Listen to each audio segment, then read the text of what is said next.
मुझे तो बस आपकी आज्ञा, मैं आपके पास आया था, आपने बोलते छूट ऐसे बोले थे, पर मैंने उसके बाद 1-1.5 महीना का ब्रह्मचर्य भी आया, फिर ये मैंने आपका द्रोह कर दिया, इतना आपका कीमती समय पूरा मतलब फिर द्रोह हो गया आपका। मुझे तो बस आपकी गुरु आगे पालन करना है, आप जो कहते उसको पकड़ लूंगा। मैं मंत्र बोलने वाला था, पर लगा कि कहीं उधर आश्रय में कमी ना हो जाए, पुकार में या श्री जी में, तो मुझे मतलब नहीं, नाम नाम जप करो, नाम जप करो और थोड़ी देर दंड बैठक मारो।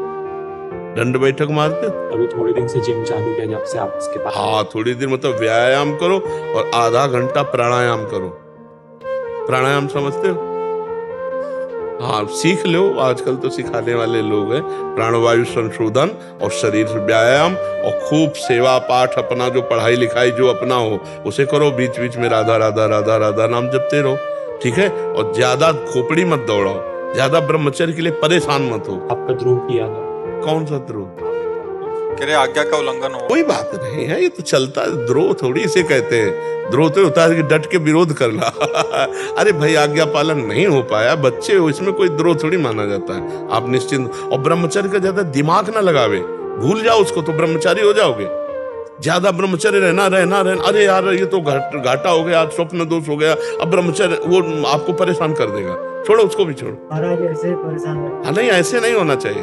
ब्रह्मचार्य ब्रह्मचर्य तो नष्ट ही हो जाता। नहीं नहीं नहीं, ऐसे ले, उस पे पूरा दिमाग थोड़ी लगा देना है। दिमाग लगाओ प्रभु पे भाई, दिमाग लगाओ प्रभु पे और उसको छोड़ दो प्रभु के साथ। कोई गलत चेष्टा मत करो, गलत चिंतन मत करो, गलत देखो मत।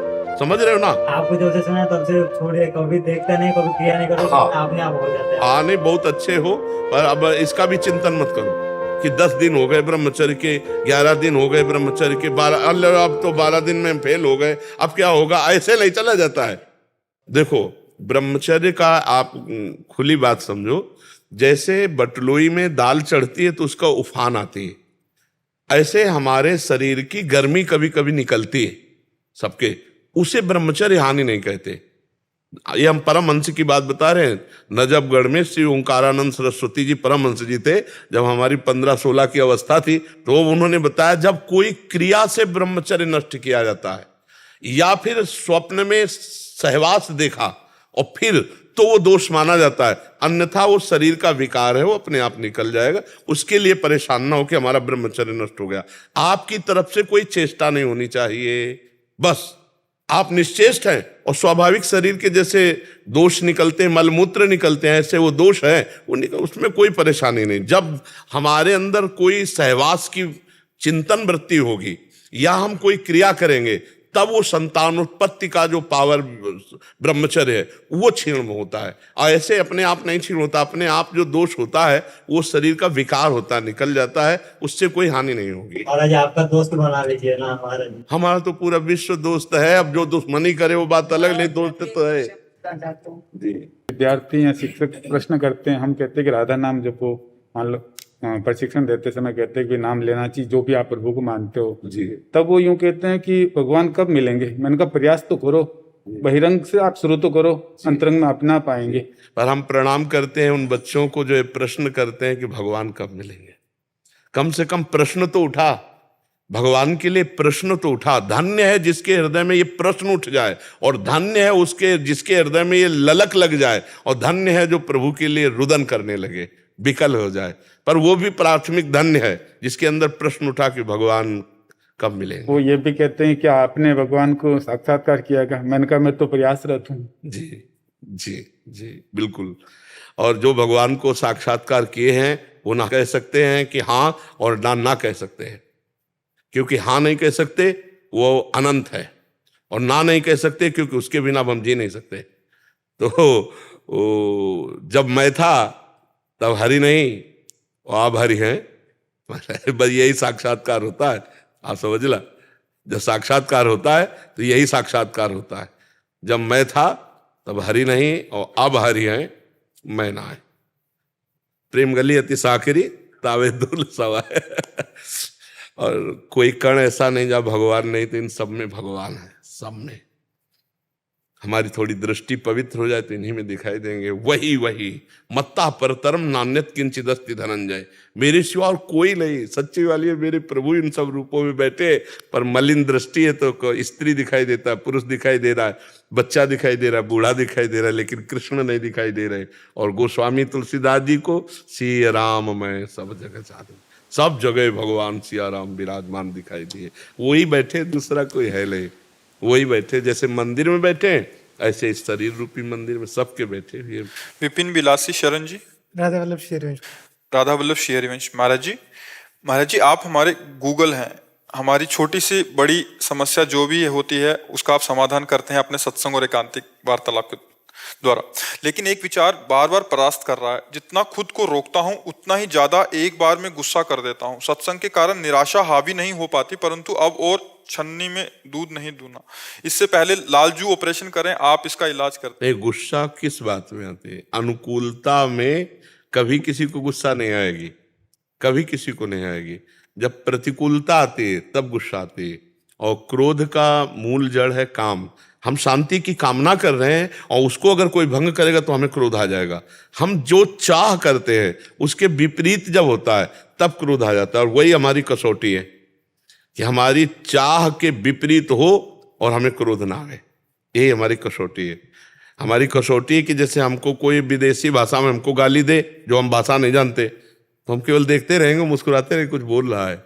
और जब हमारी भाषा में हमको गाली दे और हम वैसे मुस्कुरावें, तब माना जाएगा कि अध्यात्म का ज्ञान आपको है, अध्यात्म का ज्ञान है। तो हम क्रोध, वैसे प्रवचन करना सरल है लेकिन जीवन में उतारना कठिन है। जब प्रतिकूल परिस्थिति हो और फिर हम क्रोध ना करें, उस समय विचार करें तो अध्यात्म सही चल रहा है। लेकिन उस समय वो विषय हमको आकृष्ट कर लेता है और हम भूल जाते हैं कि हम अध्यात्म के पथिक हैं और हम गुस्सा कर बैठते हैं। फिर बाद में हमको पश्चाताप होता है। हम अगली बार के लिए तैयार हों कि हे भगवान, अब अवसर मिलेगा तो आपकी कृपा बल से हम मुस्कुराएंगे, क्रोधित नहीं होंगे। अगर फिर गुस्सा हो जाते हैं तो फिर हम प्रायश्चित करें कि आज हम जो क्रोध किए उसके लिए आज उपवास करेंगे। और अब अगली बार क्रोध आएगा तो हम कोशिश करेंगे कि हमें गुस्सा ना आए।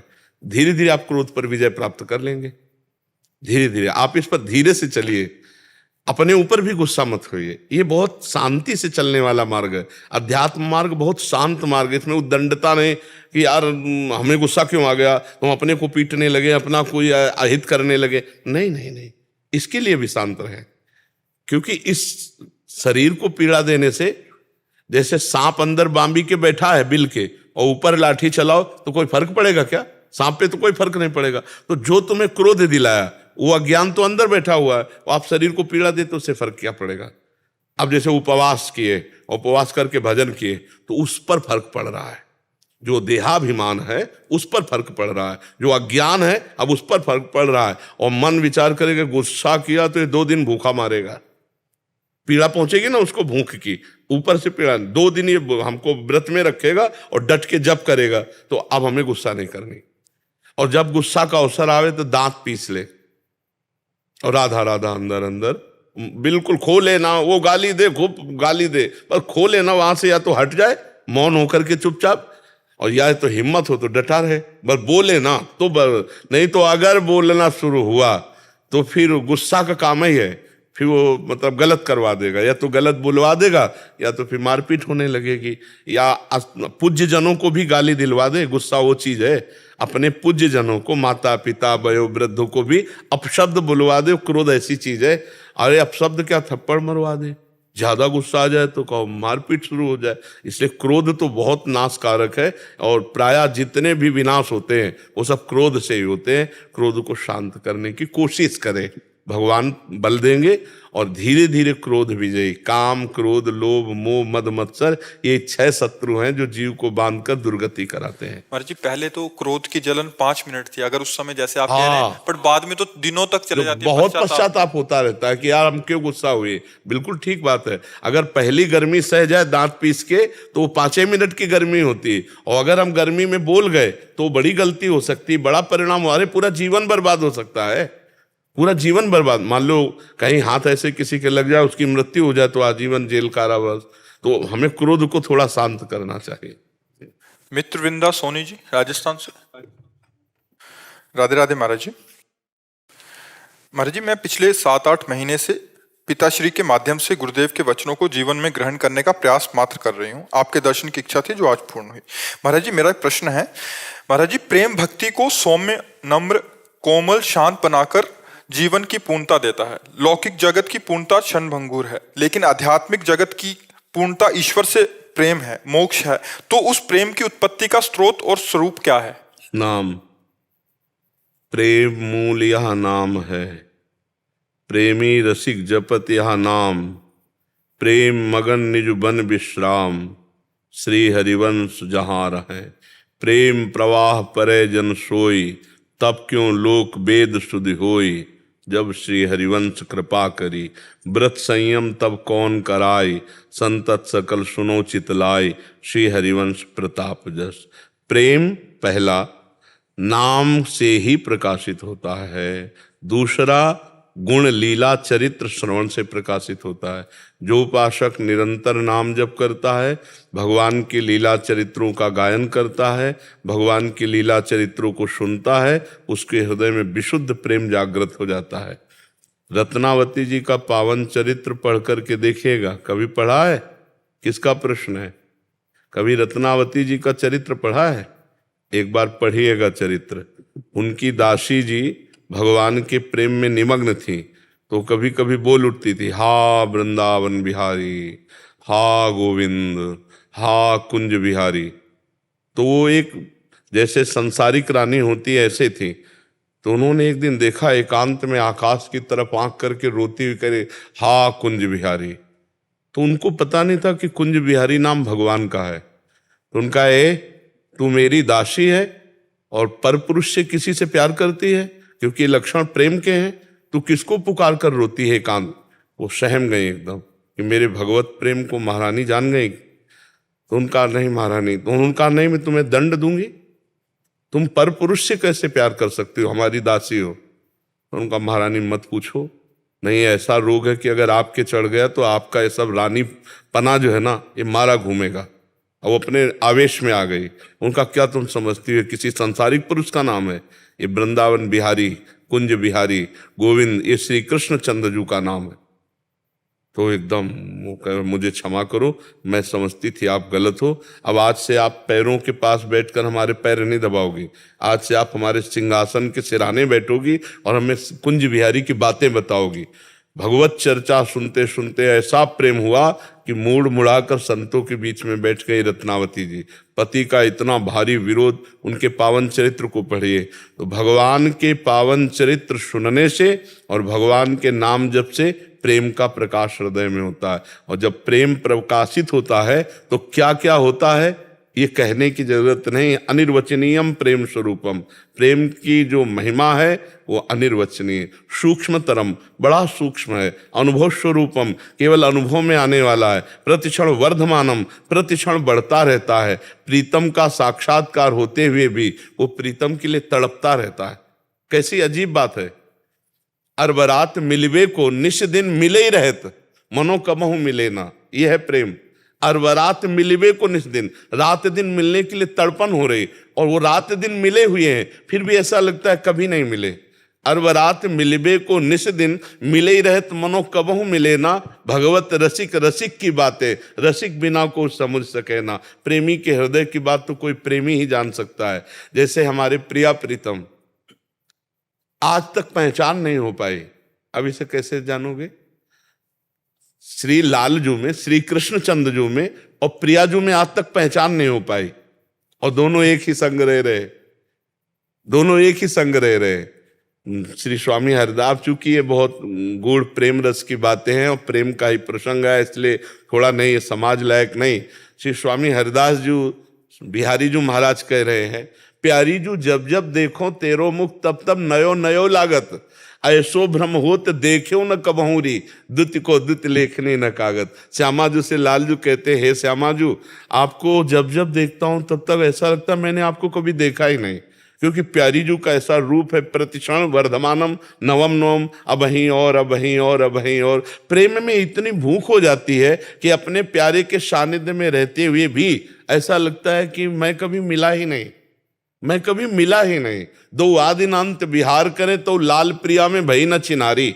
अब उस गरिष्ठ प्रेम तक पहुंचने के लिए निरंतर नाम जप, परम पवित्र आहार, परम पवित्र आचरण, परम पवित्र व्यवहार, तब कहीं जाकर के वो ऐसा एकांतिक प्रेम जागृत होता है। अपनी समाज में रहते हुए भगवत चिंतन परायण रहना बहुत कठिन हो गया, क्योंकि खान पान व्यवहार सब अशुद्ध हो रहे हैं और मोबाइल का जमाना है, दुनिया का प्रपंच मोबाइल।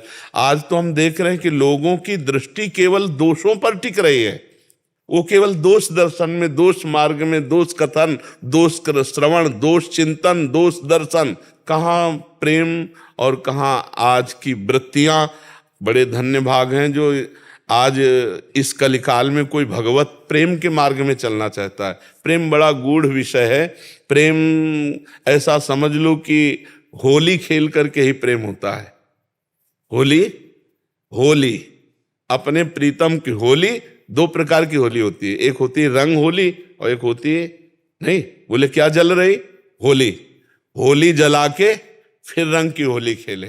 मैं और मेरा, अपना और पराया, इस अज्ञान की होली जला दे और एकमात्र श्री कृष्ण के प्रेम में, प्रियाजू के प्रेम रंग में रंग कर अपने जीवन को उनके चरणों में अर्पित कर दे। निरंतर नियम लेकर के भजन और भगवत चर्चा, लीला कथा, श्रवण कथन, कोई प्रपंच की वार्ता नहीं, कोई ग्राम्य वार्ता नहीं, कोई भोग वार्ता नहीं, कोई लोक वार्ता नहीं, तब जाकर प्रेम स्फुरित होता है। अभी तो अपनी रसेंद्रिय, अपनी जनेंद्रिय, अपनी इंद्रियों के भोगों में ही मन राजी है, तो श्री कृष्ण प्रेम तो बड़ा दुर्लभ विषय है। तो नाम से और भगवत लीला चरित्रों से हमारे हृदय में जरूर प्रेम प्रकाशित हो। हम रोज जिनकी चर्चा सुनते हैं तो देखो सानिध्य की इच्छा हो जाती है। जैसे आप प्रवचन सुने हैं तो आपके मन में आया एक बार चलूं, एक बार देखूं, तो बाबा को लाइव देखूं, एक बार देखूं, आता है कि नहीं आता। जब हम सुनते हैं कोई बात, किसी की बात सुनते हैं रोज, तो एक बार लगता है एक बार लाइव तो देखें। तो ऐसे एक बार हमारे मन में आ जाएगा रोज कथा सुनते हुए कि यार हम कृष्ण कृष्ण बोलते हैं, उनकी चर्चा सुनते हैं, एक बार लाइव तो देखें कैसे है श्री कृष्ण। मन छटपटाने लगता है। ये छटपटाना ही विरह की तरफ जा रहा है, ये सकिलता जा रहा है विरह की तरफ। अब उसे कोई उपाय नहीं दिखाई दे रहा, तो वो रोना शुरू करता है, हा कृष्ण, हा कमल नयन, अब आप ही हमारे साधन हो, आप ही साथ दो, आप मिल जाओ ना। वो भगवान के लिए आ गया प्रेम, भगवान के लिए रोना, ये आ गया प्रेम। प्रेम देवता हृदय में प्रकाशित, और प्रेम आ गया तो भगवान अधीन हो जाते हैं। भगवान का नाम प्रेमाधीन है, भगवान अधीन हो जाते हैं उसके। नाम जप करो, अच्छा पवित्र भोजन पाओ, अच्छे पवित्र आचरण करो और भगवान की लीला कथा गाओ और सुनो, इसी से प्रेम प्रकाशित हो जाएगा।